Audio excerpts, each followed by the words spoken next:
সম্মানিত ভিউয়ার্স, আসসালামু আলাইকুম। আবারও চলে আসলাম আপনাদের মাঝে ক্রিয়েটিভ কম্পিউটারের পক্ষ থেকে।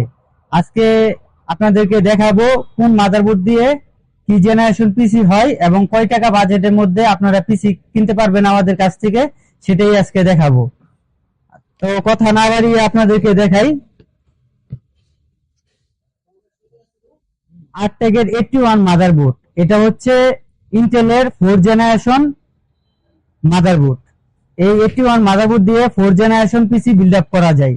আপনারা যদি এই 8 ট্যাগের 81 মাদারবোর্ড দিয়ে পিসি বিল্ড আপ করতে চান আমাদের কাছ থেকে, তাহলে 256 জিবি এসএসডি এবং 8 GB RAM, 550 watt power supply, 19 inch গিগাসোনিকের মনিটর এবং 8 জিবি কেচিং, এই টোটাল পিসিটি আপনারা আমাদের কাছ থেকে 18,500 টাকা হলে নিতে পারবেন। এর কাছ থেকে পিসি কিনলে প্রতিটি পিসির সাথে একটি অ্যান্টিভাইরাস ফ্রি। এটা যারা আমাদের পেজ থেকে দেখে আসবে তাদের জন্য একটা করে অ্যান্টিভাইরাস ফ্রি। 1100 টাকা অ্যান্টিভাইরাসটির প্রাইস, এটা আমরা আপনাদেরকে বিনামূল্যে দেব।